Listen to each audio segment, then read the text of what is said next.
Do you remember our conversation in Australia? We were talking about this before you got on. We went 2-3, and we lost the last game, and there had been one of our players got a massage instead of going to the Great Barrier Reef. I love that. Yeah, so he charged it to the room and tried to get Purdue to pay for it. And then we had some player coach, I think, talk back situation in the game. So you weren't happy about that. Yeah. And then I was you. Yes. And then you grabbed me, and do you remember what you said? I do not. You said, you need to get this team together because this season is already going down the drain. And it was in August. Circling the drain. I was like, oh, my August God. August 11th, we were circling the drain. Yes, dire straits in August. So we had a guy, and then we went to the Great Barrier Reef. And, you don't, you make them go, but, if they don't want to. He might get seasick, or he might not like boats. If you get seasick or something, you don't have to go, This guy just wanted a massage? He was not going to be seasick. He just didn't want to go. So he just gets a massage on his own, and then he tried to say, the price of it going to Great Barrier Reef was the same as that, so he just swapped it out. Which is great logic. So they call me we're getting ready to get on the bus at 4:30 a.m., and he says it to me, and I'm like, first of all, it's a hell of a try, right? Let's tip our cap to it. Yeah. Hell of a try, but no, get your credit card. You got to pay for that. You just don't do things, and then at the end, ask for forgiveness. And then we had another guy that was a good player for us, yep. But he always reverted everything back to where he was from and how he did it before. And I'm like, dude, that's not how we're doing. It's not how we're operating.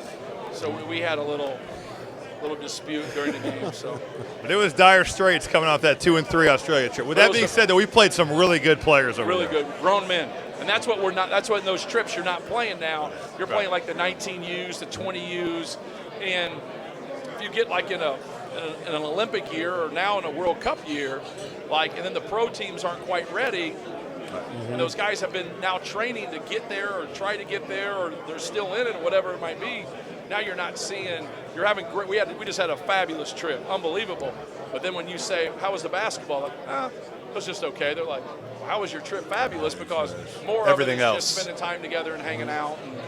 So you and I talked last week for the Almanac, and one of the things that we talked about was Zach Edey, and you kind of reminded me that he's only been playing basketball for 5 or 6 years. We forget that and how much higher his ceiling can be. The other thing that I really took out of that was Trey Kaufman-Renn and how much he could make a jump this year. Right. Why? He's just really good, and where I messed up last year was, and you can get tricked by some things. Zach is such, you have to be so aware of him, and you can have some struggles, and when you have a great player, he makes everybody better. He's a multiplier, and we're the number one efficient offensive team in early February, and we end up 12 at the end. But it doesn't mean we were 12 at the end. It means we were way worse to average it at 12. You get a lot of data, it's hard to move the needle, and that's really a big jump. And it really came down to us just missing open shots and being wide open. Well, he's a guy, he's not a prolific shooter, but he can really score. So, if you can't get 60 points in the first round of the NCAA tournament as a number one seed, you don't deserve to win. But as a coach, you look back and say, I got a guy on my bench that, really could have scored. But Caleb First really made strides defensively. And then Mason Gillis is a really, really efficient offensive player. But he causes problems. There's a difference between being able to play a role and play alongside someone like Zach, or actually being in the game. We run a lot of ball screen stuff. We don't get credit for it because we haven't done a ton of it before. But the guard that we have in Braden Smith, man, he is great. He's a great passer. He sets people up. And then obviously we get the ball to Zach a lot. Having kind of that third piece that we can get the ball to, because who in the world's going to go double off of Zach Edey? Right? That's foolish. But you got to double him. When he comes in the game as a 5, he might play 8 to 12 minutes for us last year. We throw him the ball. And some of that is kind of counterproductive because you sit there for a half an hour, and now you got to sub in, and now you want to blend into the game, and I want to utilize him right away because I'm going to get Zach Edey back in the game. Right. And now, like, he's really worked at defending the 4 and some of the issues. And some of the stuff that we laugh about now that people would say, hey, we'll play Rob at the 3. I put him at the 3, and he'd run out there like a chick with his head cut off. We're like, hey, dude, like, it's not that much Lasdarius Dunn is on line 1. Lasdarius Dunn, like, a little Good luck to you, yeah. I had the worst shot in basketball history and maybe the worst defensive possession with Lasdarius Dunn. I gave Rob a fair shot. I probably gave him, 4 possessions. Yeah, never practiced. That's all you needed. Yeah, I don't know what his problem is. And so he could just score, man. He really had a great summer. He's leaned out, but he's working towards the defensive piece because that's what we need to have that. But talking about Caleb first, Mason Gillis, I feel like we got one of the best front lines in the country, if not the best. We have a 7'2" kid that did some good things overseas. It's going to be hard for him with Zach coming back. But we like where we are with our front line. Do you think Zach's the best player you've ever coached? And I know you've coached some good ones, from Carl to Jawan Johnson, Etuan Moore, Biggie, Carson Edwards. Well, if he's a National Player of the Year again. Right, how could you say he's not? Yeah, 2-time National Player of the Year. Biggie was runner-up National Player of the Year. And so, now he is consensus National Player of the Year. And if he does it again, then he would have to be. Yeah. So with the guards, the young guards that you have you seen kind of a step forward in their maturity, a step forward in the readiness that they have for the season? How have they shaken off the way that your year ended last year? I'm a big believer in Rob was somebody that if he'd miss a shot or two, he'd stop shooting the basketball. Mm-hmm. So really trying to get guys that can shoot and also play make, because we used to use him a lot as playmaking and passing the basketball. So I would always tell him, hey, man, when you miss one and it's a good shot, it can't affect your next open one. You got to take that and keep doing that. Well, I feel that way about Braden Smith. I feel like he dribbles to pass too much. And that's his biggest asset is his passing. But if you can go and score, like the last 10 minutes of our Marquette game, he has 20 points in the game. He just takes over the game. He hits a pull-up 3. He gets in the paint and makes pull-ups. He gets to the rim. He gets fouled. So just trying to get him to be aggressive more than anything. And then Fletcher Loyer just kind of getting healthy, and he can really score. But he's got to learn to play in advantageous scenarios, beating people on closeouts, getting angles from his cuts, getting things in transition. So he's in a great spot because you always want to play with the great point guard and you always want to play with the great center. Yep. If you're a 2 guard, who the hell, who doesn't want that? So I think he's really going to make a big jump next year, and I think Braden will make a big jump. Big news. The Almanac is officially back. The most exhaustive and comprehensive guide to the 2023-24 college basketball season is available for pre-order now. If you go to cbbalmanac.com, link is in the description below, you can pre-order for just $15.99 or 20% off the sticker price. The format is going to be a little bit different this season. Instead of an 850-page PDF, you'll be getting access to the full site with league-by-league PDFs available for download. The preview will be live on September 20th, so you have until then to be able to get your pre-orders in. So for insight for all 362 Division I teams, from their head coaches and the experts that cover them, make sure you hit that link. You know what the three of us think of you as a coach and as a person, but you've taken a lot of shit lately from losing. I got the sun right in my eyes here. From losing, that's that comment. Losing, there you go. From losing FDU and St. Peter's. Yes. How has that affected you? Right. You're human. How has that affected you? Yeah. Well, when I look at it, first of all, I always talk about I can fix myself better. I can fix you. So when you look at your players, or you look at your roster, or you look at how you play or your schemes, take inventory on what you do first of all before you step foot back out there.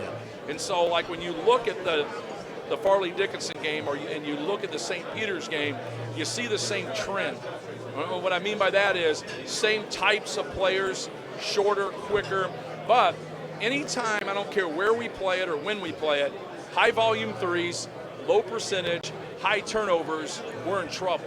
But everybody's in trouble there. Don't turn the ball over. We had the 3rd best offensive rebounding team in the country. Drop kick a couple up there.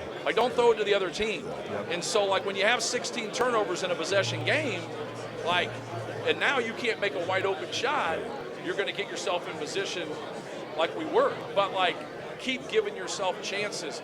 In the St. Peter's game, it's high turnovers by Zach, it's high turnovers by J.I. In that game, it's high turnovers by Braden Smith. And so when you look at it, last year we had the #1 shot quality team in the country. So we got the best shot in the country. And we had the 3rd best offensive rebounding team in the country. So it makes a lot of sense to keep doing what you're doing, keep rebounding like you're rebounding, cut back on your turnovers, but also use that as a motivating factor. But like I told our team, like, you know, throw North Texas in there, like, I'm the common denominator. The guys on our team didn't play in the North Texas game. So we keep getting into those things. And one of the things that I don't think I've done a great job is, so like when you roll into Indiana or you roll into Michigan State or you go and play Villanova in Connecticut, whatever it might be, those type of games, like you have a level of competitive fear. Like, hey man, they could blow your ass out real quick here. All right, you better be hooked up or Michigan State's going to run your head into the concession stand. Like, let's go, let's get with it. I don't think I've done a great job of instilling that competitive fear in those games. Everybody's got to understand it's the NCAA tournament. Now, you get a competitive dude like Rob, you don't like, need to. hey, man, give me a break. Like, come on, man. It's the NCAA tournament. Right. But not everybody's like him. Like, he's an outlier. Like, but who does that go on? That goes on the coach. And so, like, if you're accountable as a coach and you kind of dig into, like, the why of things, but from a schematic standpoint, it's like, hey, man, like, you got to be productive here. Like, I'm not going away from taking the best shot in the country. I'm not going away from being the 3rd best.